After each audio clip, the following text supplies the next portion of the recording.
July 2025, Benjamin Netanyahu sent a letter to a member of the United States Congress. He didn't ask for anything. He told them what to do. What you're about to hear is not a theory. It is not speculation. It is documented, it is sourced, and it has been confirmed by the legislation currently moving through the United States Congress right now, this week as you watch this. My name is the Unheard. This is Unmasked, and today we are talking about what may be the most consequential and most deliberately obscured transfer of American sovereignty in modern history.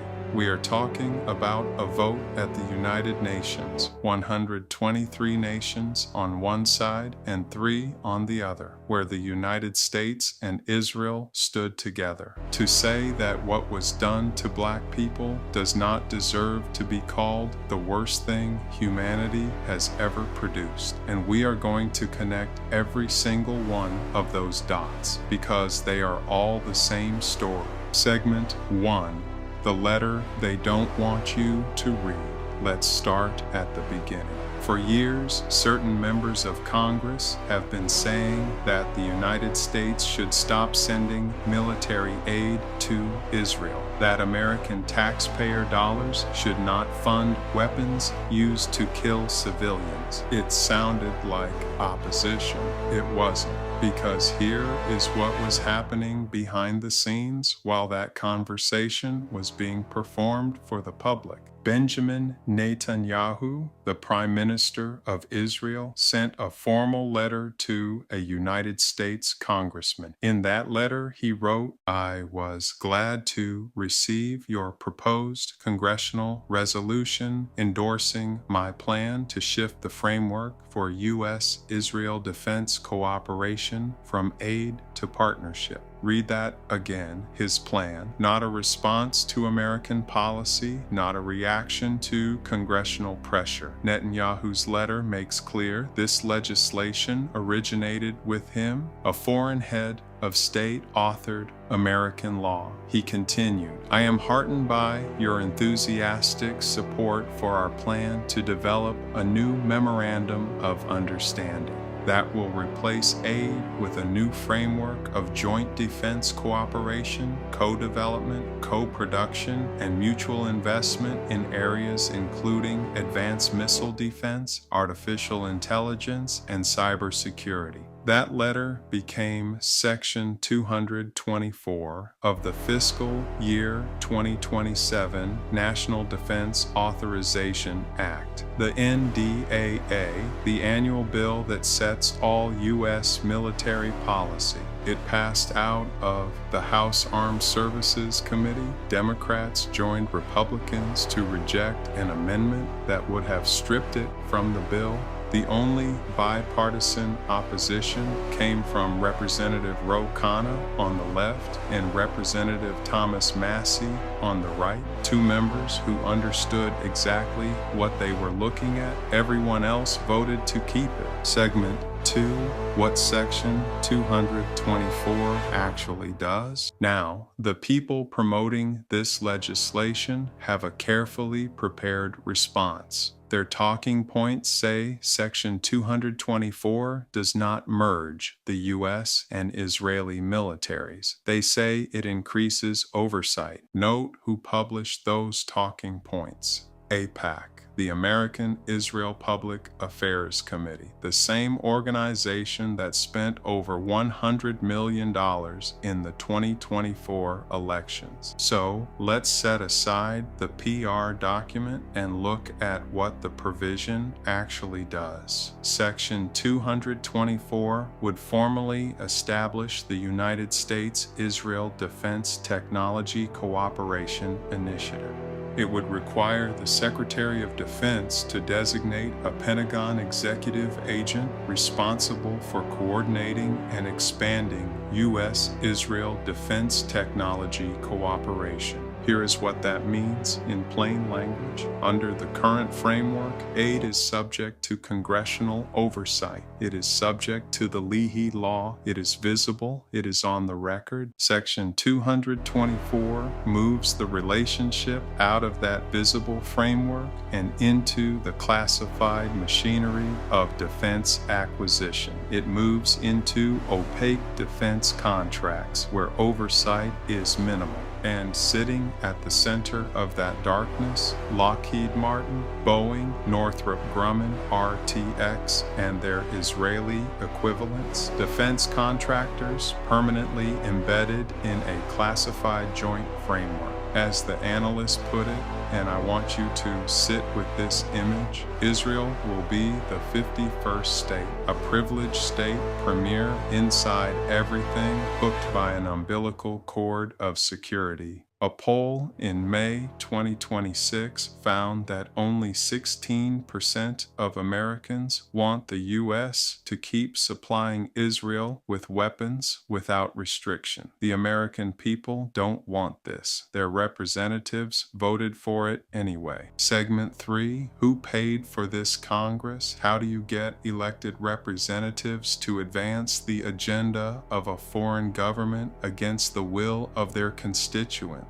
The answer is not complicated. It is documented. AIPAC spent more than $100 million in the 2024 elections. Its mission is to ensure members of Congress advance pro-Israel policies. It funds candidates. It removes candidates who dissent. It has a documented success rate of over 60% in the policy battles it enters, even when they conflict with the sitting president.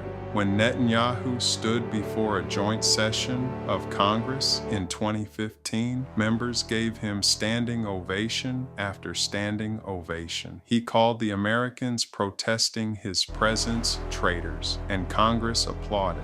That is the grip.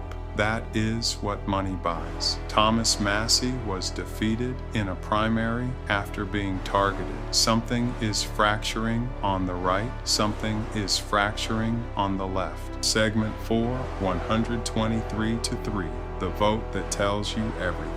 On March 26, 2026, the United Nations General Assembly voted on a resolution proposed by Ghana's President, John Dramani Mahama, supported by 123 nations. The resolution declared the transatlantic slave trade the gravest crime against humanity. It called for states to apologize, to establish a reparations fund, to return cultural artifacts. President Mahama said, "Let it be recorded that when history beckoned, we did what was right for the memory of millions who suffered the indignity of slavery." 123 nations said yes. 3 nations voted no: Argentina, Israel, and the United States of America. The U.S. said it does not recognize a legal right to reparations for historical wrongs that were not illegal at the time.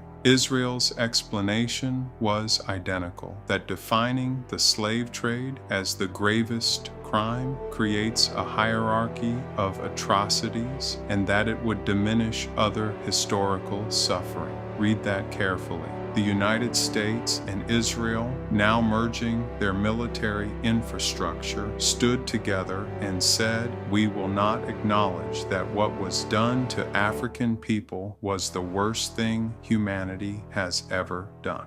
Hold that next to the reality. More than 70,000 Palestinians have been killed in Gaza since 2023. 83% were civilians. The UN found Israel committed genocide, and the US funded every step. Segment 5. What this means for Black America specifically. Now, I want to speak directly to Black people watching this because this is not abstract. This lands on us in ways that are specific, documented, and devastating.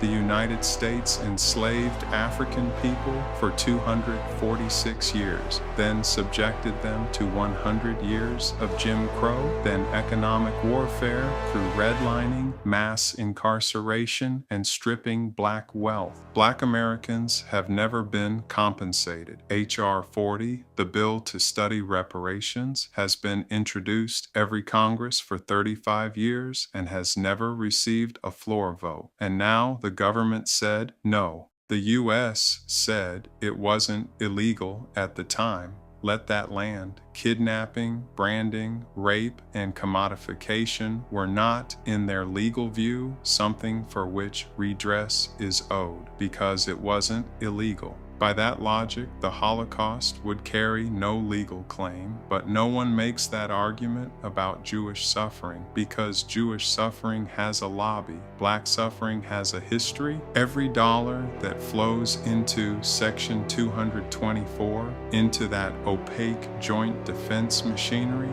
is a dollar that will never be spent on the schools, the infrastructure, or the health care of the communities that built this country. And it goes deeper. Section 224 integrates cybersecurity and AI. The NSO group produced Pegasus, spyware used to surveil activists. Black communities have been surveillance subjects since COINTELPRO. Segment 6, the geometry of power. George Washington warned against entangling foreign alliances. He warned that political parties would prioritize their own survival over the nation. Both warnings are now being violated simultaneously. What we are watching is the completion of a capture. It happened over decades, through money, through primary elections, through the replacement of independent judgment with financial dependency. The former senior military officer put it plainly.